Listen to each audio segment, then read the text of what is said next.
Welcome to the Thriving Farmer Podcast. I'm your host, Michael Kilpatrick.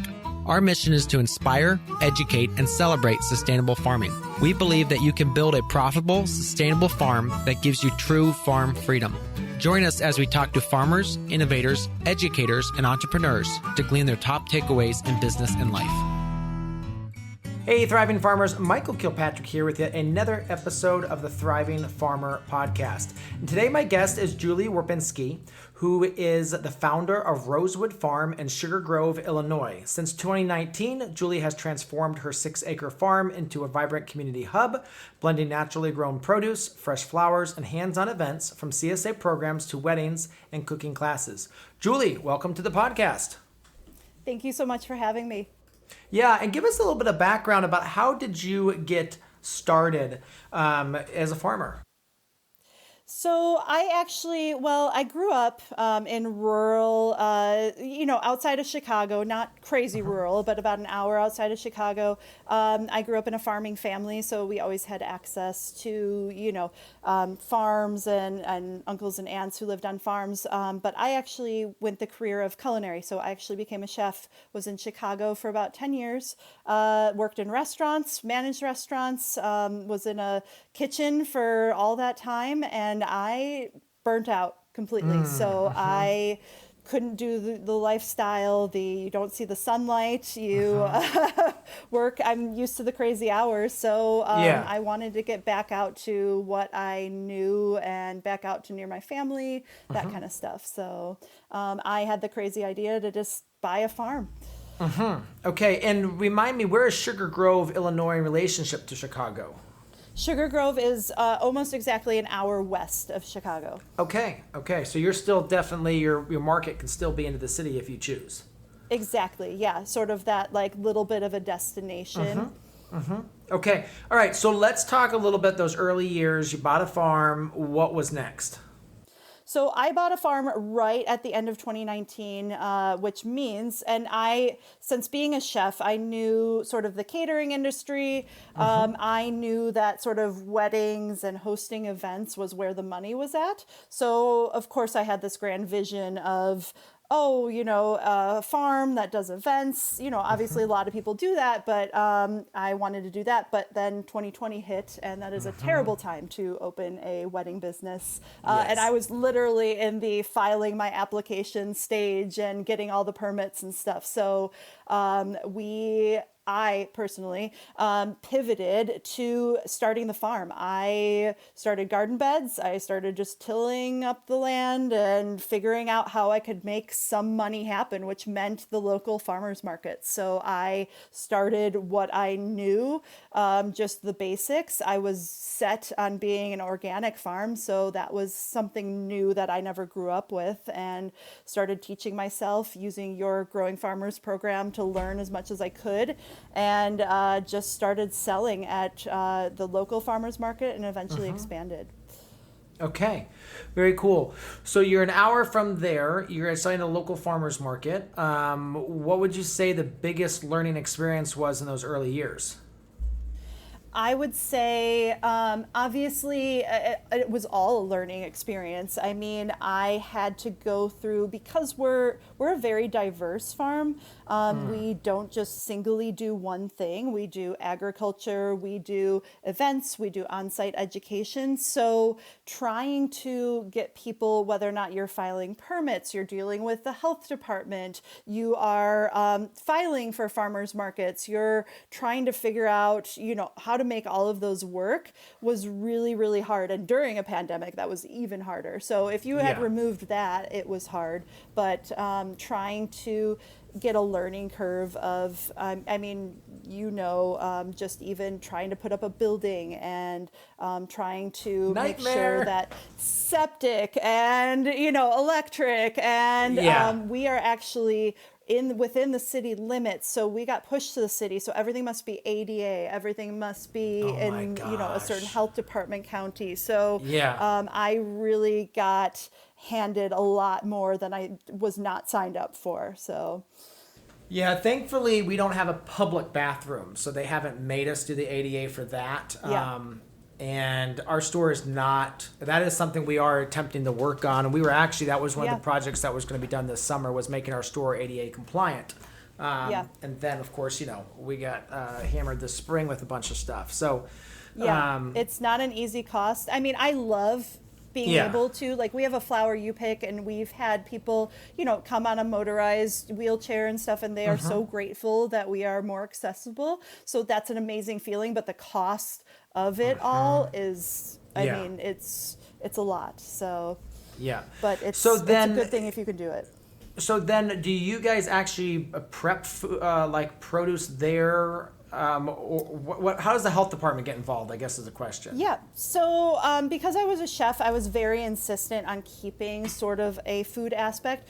I worked with the health department to create one of our barn spaces that's also our farm store into an educational kitchen.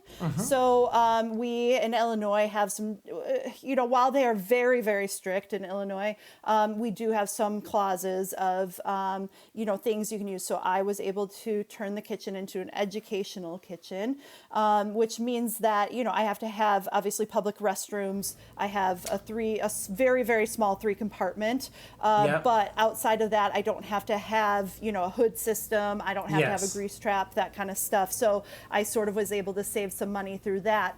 The rest of what we do make like jams and pastries, that kind of stuff, but that falls under, I don't know if you have cottage law or something similar.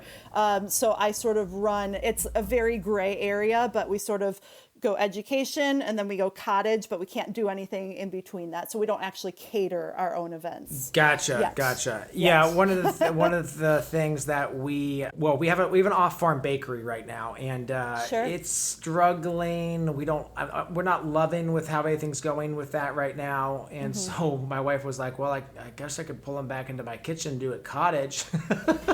It's so yeah, we could. To have it back in your kitchen is that's rough.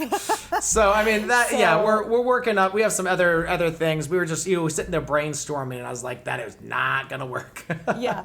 No, once you go back into like your own home, that is a rough thing. So but I understand, like, I've been looking at commercial kitchens and stuff, and it's like, do I want to make that jump, Well, our rent over there is $2,600 a month. That's rough. That's a lot to make that happen. So, and then we got 2 staff salaries over there.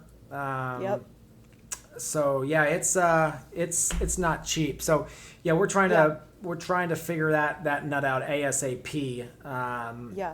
And right now, but all right. So back to the education kitchen, because this is really cool. This is something we've talked about doing. What kind of classes do you have in there? So because I was a chef, I am able to, and I worked at a cooking school for a while, so I am able to do a variety. Like I do, pasta basics, like how to make homemade pasta, gnocchi, things like that. We do a Mexican themed one, but our most popular ones tend to be something in the area of people are learning sort of those home skills. We do a canning class, which sells out every single time. We do a pie and tart class, so they learn how to make a blueberry pie. They learn how to, things like that I think people want to get back to. While they won't do it all the time, I think it's fun for them to sort of learn a new life skill that maybe they've never been exposed to. Maybe they never grew up with their mom making a pie or making homemade sourdough. I actually have a home bread baker that comes in and teaches a master sourdough class, which is wildly popular, and she makes a good amount of money off of that. So things like that are more technique driven, that are more specialty, life skill type stuff. Canning is huge. People want to learn how to preserve all those summer tomatoes, stuff like that. So we have had really good success with our cooking classes. So. Okay, so talk a little bit about when you have this baker come in, do they just pay you like a fee for use of the space? Yeah, so we just charge like a basic, like here is, it covers our electric, using all of that, and then just a general space use. So we come up with the price. I still, she has a very good following. You have to take those people and go, what do they benefit you? She's has a huge Instagram following, so Correct. she tends to Yes. bring us people that maybe don't even know about our farm. So I tend to give her a little bit of a cut because she's also bringing people that are 45 minutes out from here that can also benefit. So it's almost like a marketing technique too, to not make as much. But then I don't have a staff member doing it. Like I'm welcoming the guests and checking them in, that kind of stuff, to save some money. So Gotcha. Okay. All right. So then you also grow like seasonal produce. Is that in the field, the high tunnel? How do you grow that? Yeah, so we probably grow, we're very, very small. So I probably grow on about 2 acres. We have a team that handles that now. We have a high tunnel, a 30x7 high tunnel that helps us with seasonal transitions, especially in Illinois, which is super fun lately. And we do what we can here on the farm. So whether or not that's through a CSA program, we do a spring, summer, and fall CSA share. And then we break it up between we started a personal share this year for a smaller group. We started halves and wholes, a bi-weekly. So we've been trying to reach different types of customers and get them to try CSAs, because out here, there are a lot of farm stands, and there are a lot, Illinois is full of corn, tomatoes, farmers markets everywhere. So to try and get people to try a CSA and commit to it is not hard, but you definitely have to keep up and be willing to adapt to what the customer needs. Yeah. So, but we are starting to hit a little bit of, because we're really small. 6 acres is not a large farm, because we've got an event barn, we have our cooking class barn, and our farm store. So we decided to pivot this year and start to do a little more co-op style of supporting other local farms in the areas, whether or not that's through meats, dairy, cheeses. We've brought in coffee. We've brought in, other farm that helps us out a little bit with produce, just because we can't grow a ton of sweet corn. It's just not possible. So we'll bring in certain things from them, fruit from Michigan, that kind of stuff. So. Yeah. So then with the farm store, what's kind of your hours during the week? We are open Thursdays, Fridays, and Saturdays. We do what's big for us is we also have a very small animal program. So part of the educational aspect is we have a small amount of chickens, goats, alpacas, a few sheep, and some of our classes outside of cooking classes are actually kids camps.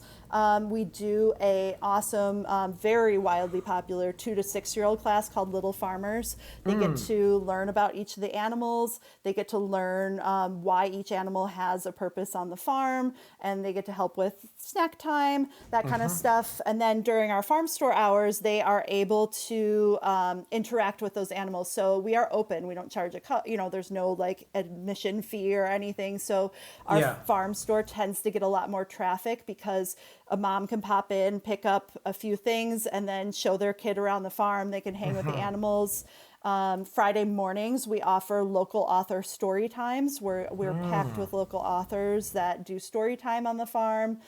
So that brings in a ton of local business that they then buy baked goods. They pick up their groceries for the week, that kind of stuff. So we really try and keep what every good business owner should know is who your client is, who's buying your stuff, and ours is moms in the area. So we lean into the moms that want to spend time on our farm. So okay, so then the authors bring the books. Yeah, because I'm thinking how we could implement that. I think that would be really cool for us. It's a really great way. Obviously, we don't make any money off of the story time, but all of those moms, we then turn our bakery aspect into cinnamon rolls, like or cookies. What mom isn't buying like a cookie for their kid while they're walking around on the farm, that kind of stuff. So we can then push a lot more sales on that aspect. They grab a coffee, we offer coffee and tea. They grab a coffee. We make some lemonade for the kids, that kind of stuff. So you can then see your retail sales go up, because they're spending more, and they maybe bring friends and sit outside if the weather works, and sort of have a picnic outside on the farm, which is nice. Yeah.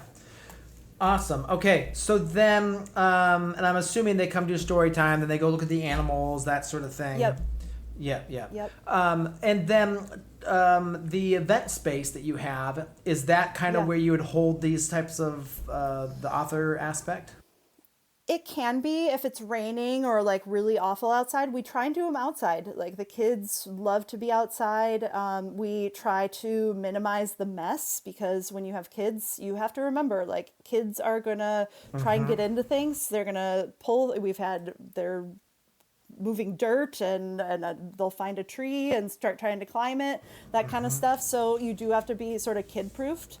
Not gonna lie on that one. Yeah. We're always trying to find things to keep kids busy. We actually, I took my niece and nephew are now older. I took a bunch of their old toys. We just set them all out. The little John Deere tractor stuff. Yeah. We just put out little crates of blocks and toys. It's a pain to clean up, but at the end of the day, if it keeps them busy and out of trouble, and the moms get to sit for 5 minutes and shop and do that kind of stuff, we just call it Kids Corner, and they love it. It's Friday morning Kids Corner, and we get a huge crowd, at least 50, 60 kids each Friday morning. So, wow, that's amazing.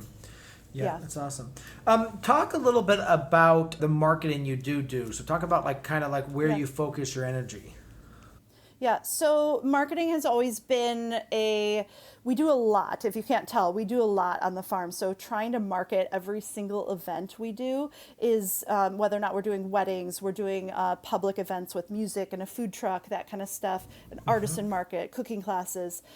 So trying to reach people, while in the area of Chicagoland, there are a million other events going on. So to try and break through that is consistency. You have to stay on your social media consistently.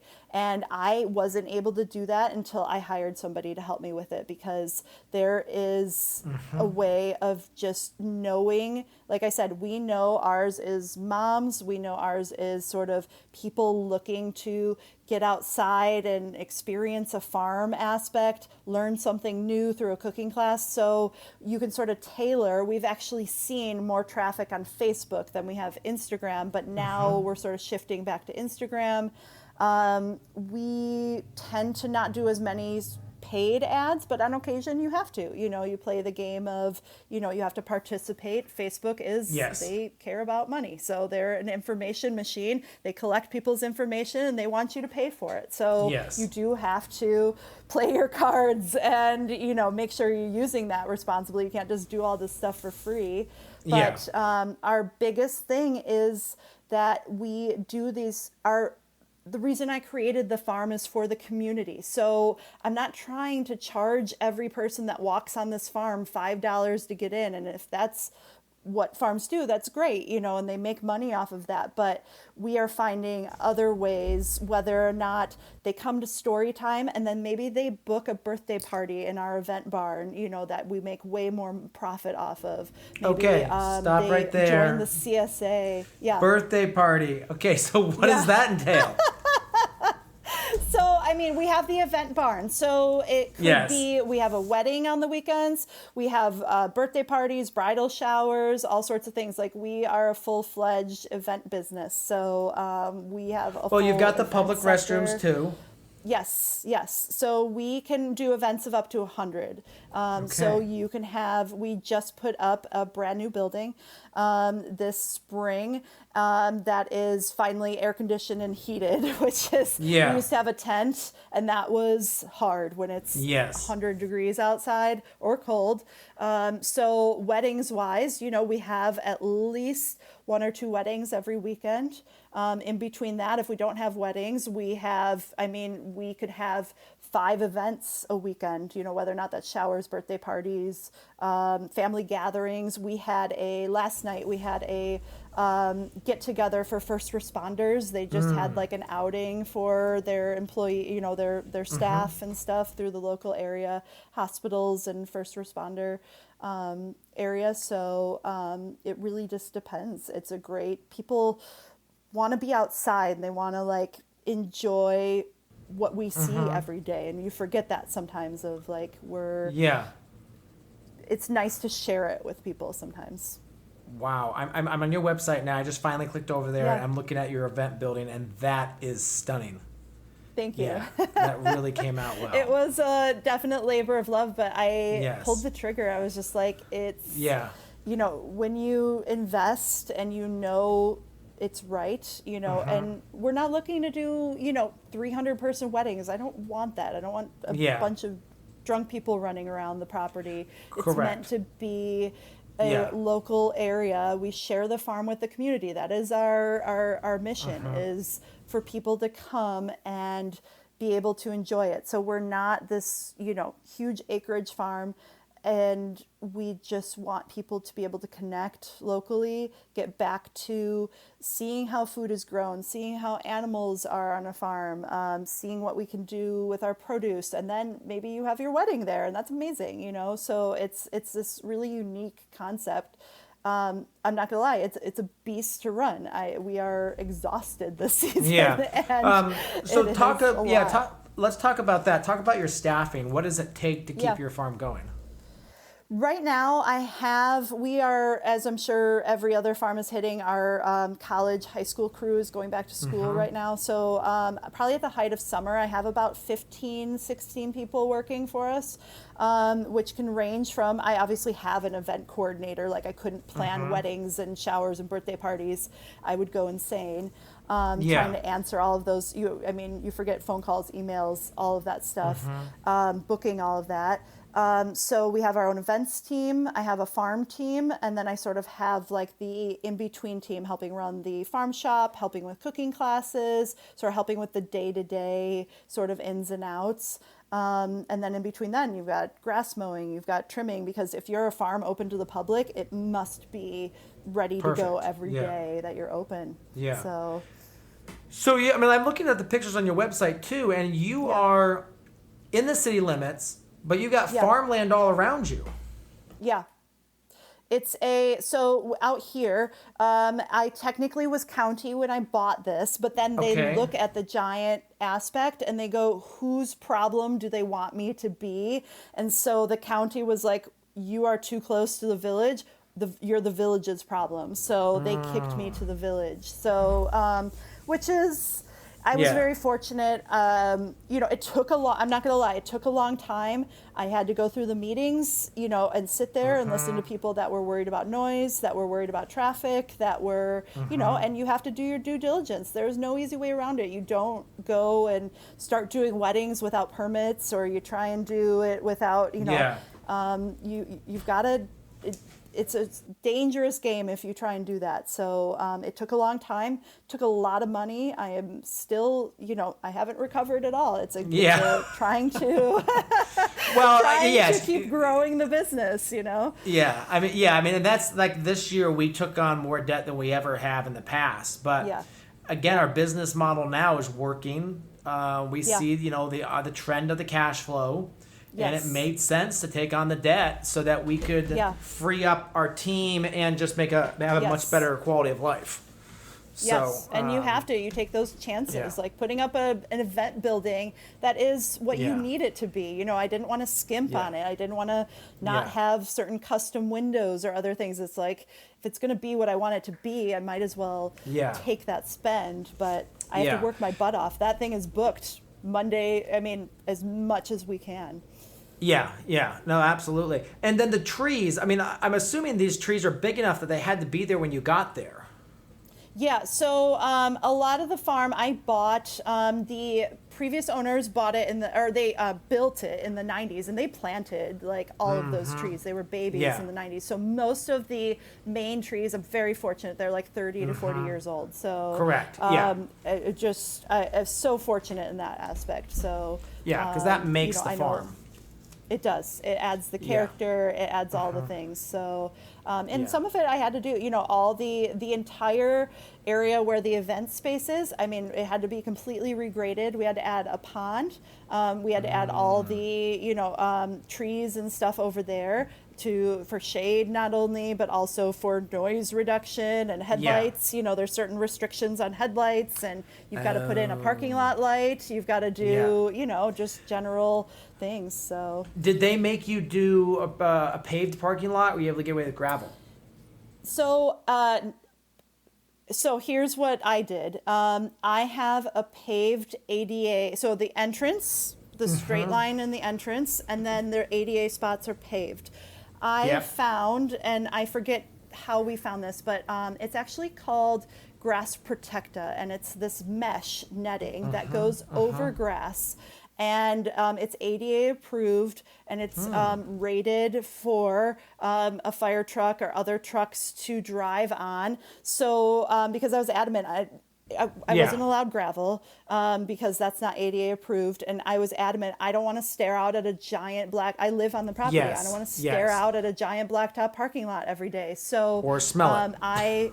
Or smell it, exactly. So I got a variance to put this in, and I was sort of a test subject for the village to try this sort of eco-friendly way of not having this giant blacktop parking lot. And, there are some, you have to be careful if it's really drought season. You have to keep it watered. You have to make sure you're careful with that, but it's been amazing. And I mean, if it was a flooding rain or other things, cars don't get stuck, they can drive through it, that kind of stuff. So it's really great. So there are ways around. You just have to work harder at it. So yeah, and it's not cheap stuff. I mean, it's almost not. $2,000, 32 square feet, which is, gosh, what is that?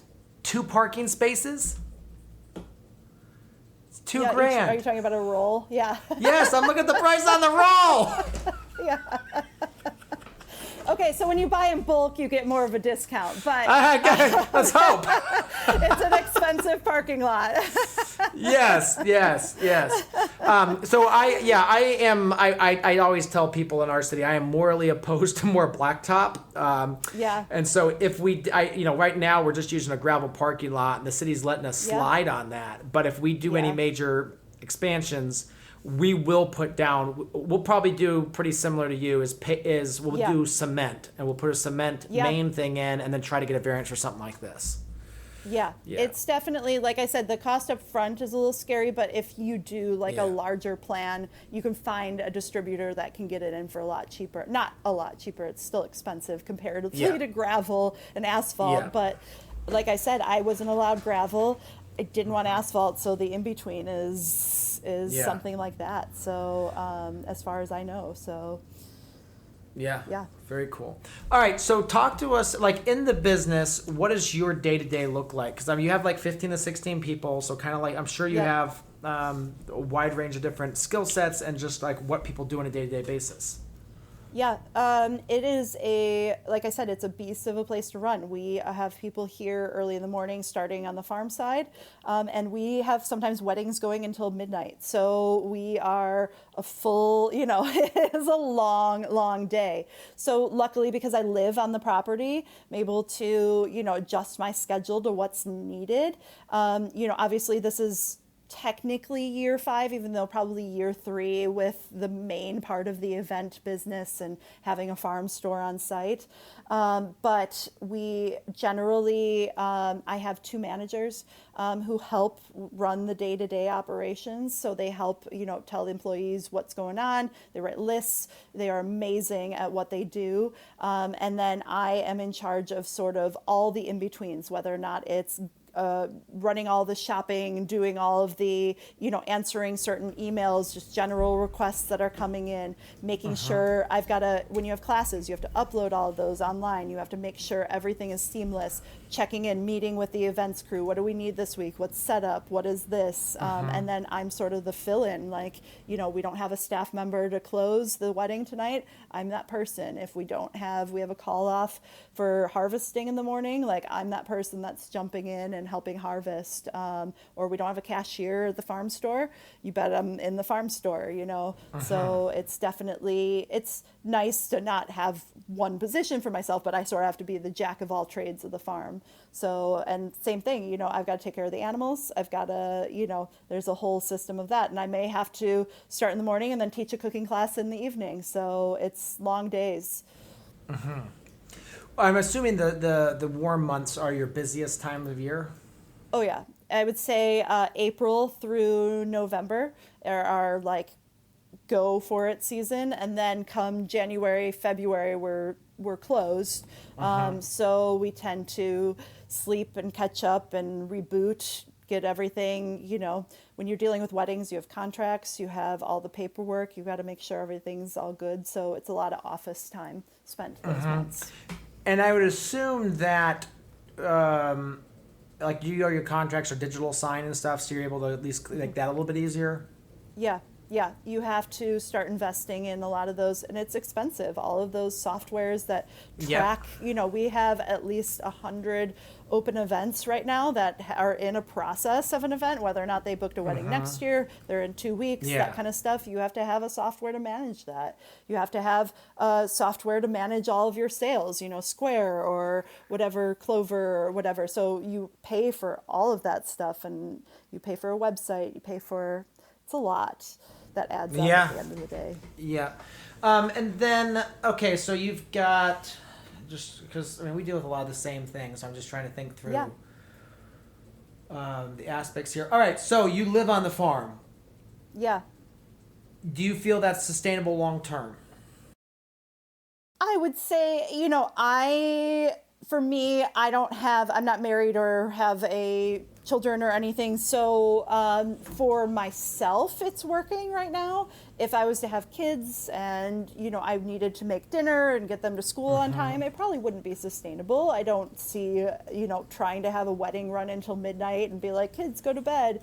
But for me, it's sustainable, but I would say if anything changed in the future, the house would probably just become the office and would turn into more of a general hub for, whether or not we rent it out for a bridal suite or something, but for right now, it's working for sure. But it's definitely, with the hours that I work and the things that go on the farm, it's definitely during the summer rarely used. So yeah, it's super cute house.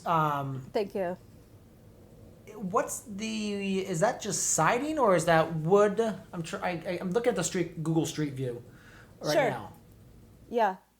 I'm trying to think so Street View may not have the new building in there. We used to have a tent. It doesn't.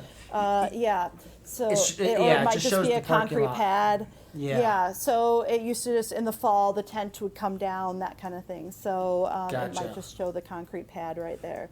So then the house is sort of to the left there. And then the barn, the hardest part that we have with the farm store is it's actually behind the house. So to get people to park and then walk all the way around, before we had the event building, people would be like, I don't know, where is the farm store? I just pulled in and there's nothing here. So to get them to look around the corner was really hard. So, but now with the event building, but you have to invest in a lot of signage. People still get confused and they walk, they pull into my personal driveway and they're, it's just, that's just life. They can't figure out grass parking. They can't figure out, what driveway to pull in. They can't, it's a lot of people management. It's a full-time job, people management. Yeah, we were sitting at our kitchen table having an interview with someone to work here, and literally someone walked in our front door and they're like, is this where we buy the sourdough bread?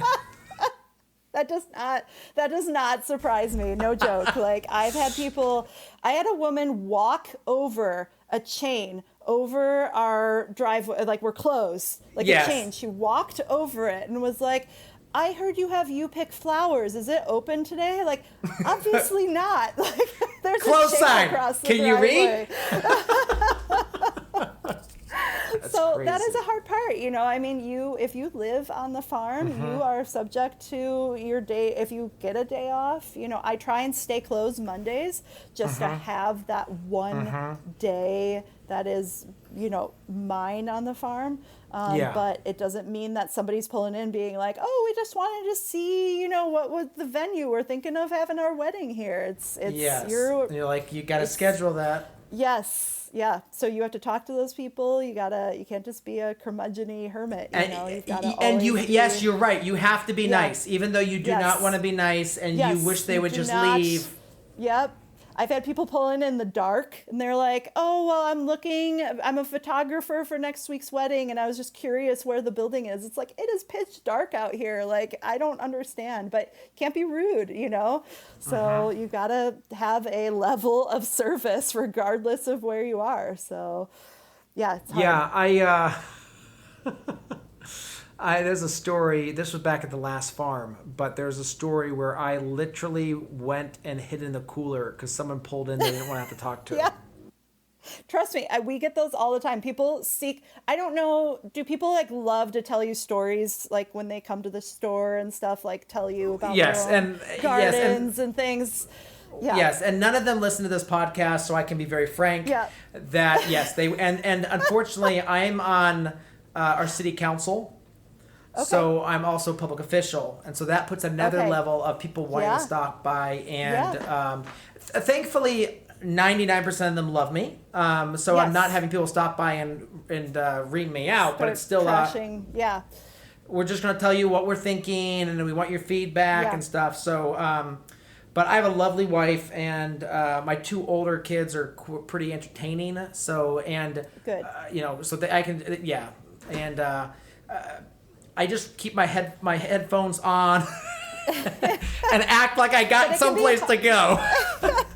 It could be hard to be the face of the farm because, as you know, you have to sell yourself with the farm. That's part of marketing. Absolutely. It's like they want to know you. They want to know your family. They want to know whose produce they're buying. So when they come in, they want to talk to you and they want to know what's going on that week. And they want to tell you it's amazing. They come in and tell you what they cooked with their produce and they loved this. And I'm so appreciative. But sometimes my day is literally blindsided by a lot of people just talking with me, and it can be amazing but also very hard to get things done. You're right, and you're right, you do want to interact with them because that's part of what gives you the energy to keep the farm going, is hearing that they are enjoying it and all this kind of stuff. But you're right, you've got a list of 25 different things that have to be done, and if you don't want to go to bed at midnight every night, you've got to keep moving through them. So and you have to be kind too. It's like you have to realize that they are coming there for you, so it's a balance. Yeah. One thing we've done, and I think this has helped, and I don't know how and why, but it has helped, is we shoot a lot of video content.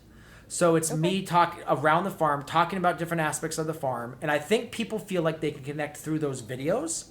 And so when they see me, it's all like, hi, Michael, and they go to the store.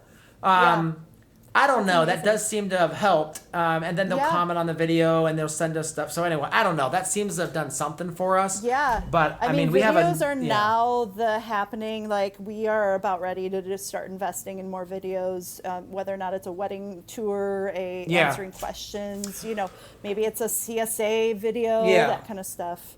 Well, and your videos, like you have really nice videos on your stuff because you're trying to sell an aesthetic and you have to sell that experience. Yes. We did one video like that. And if you go to our website, it's pinned at the top. It's a lettuce video that does like 90 seconds. It shows the whole journey of the lettuce from the greenhouse to the store. Yeah. Didn't do hot. Are you serious? Now we do videos of me standing out there and, my farm t-shirt, dirty. And it's just, hey guys, it's Michael here standing in there. And they do way better.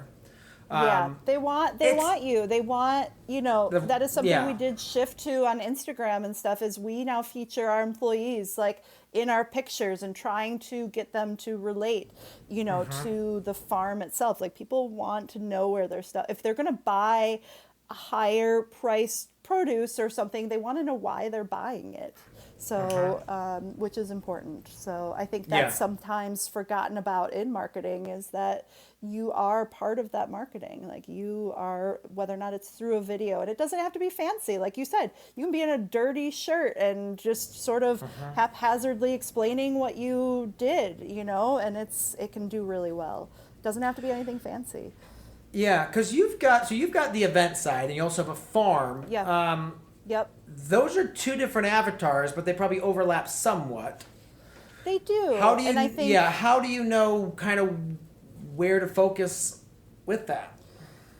You jump all over. Like, we're still trying to figure that out. You know, some things, you know, if you're going off of like views and counts and things, you know, that's hard. You can have a video, as you know, you can have a video that did crazy well and you'll do like a repeat style and 2 people will like it. So, you know, it really just depends.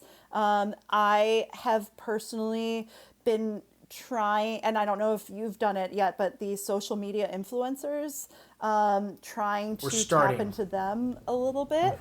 We had for our cooking classes, we invited one, gave her a free ticket with a friend, comped class, and the video like blew up, and I saw a ton. Obviously you get more followers, they may not even be near you, so it's not about the followers, but then we started seeing ticket sales go up and we started seeing more awareness. So, you know, sometimes a free ticket to something and they in return make a video about it, sometimes that's worth it. Yeah. And you're fortunate that you are that close to Chicago. Yeah, so that's I mean, it's great that you're able to tap into that. But that's the question is, where do your clientele come from? Have you done the demographic search, and are they coming that far, or are they coming from the suburbs that are, you know, around that?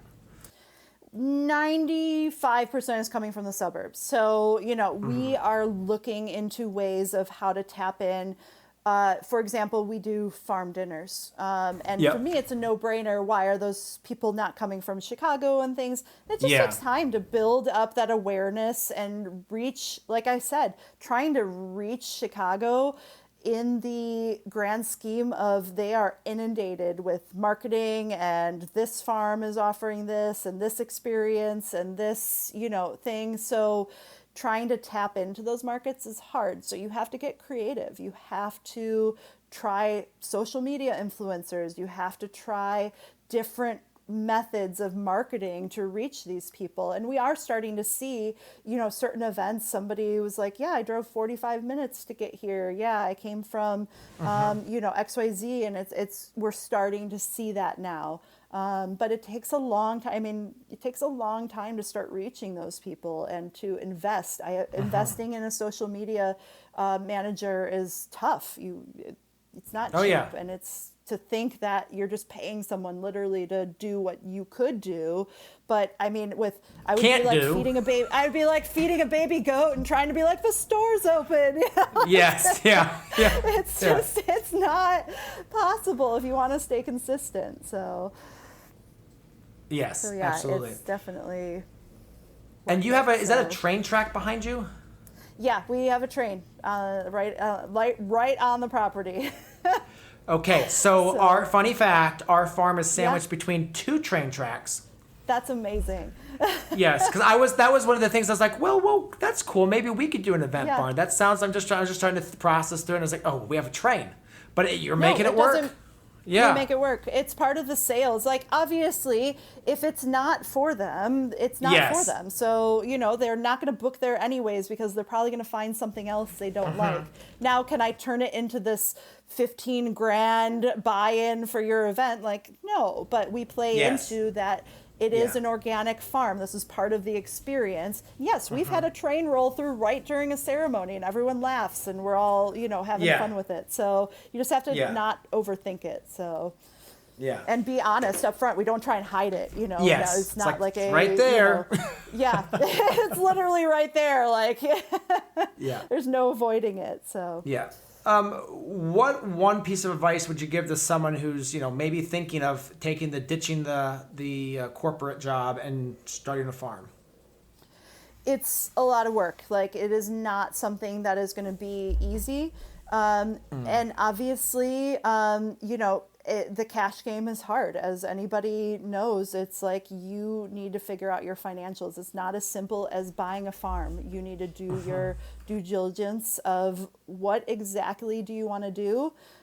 Research what is allowable in the area, whether or not that's coming down to ADA or you know, you've got to find a septic expert that can approve your septic is going to handle XYZ, whether or not, you know, you have enough water on the property, all of that takes money to even find out if your property is acceptable for this. So do your due diligence, take the time necessary, and, keep a dream, but you might have to pivot. The reason why I came up with all of these avenues that we do is because of COVID.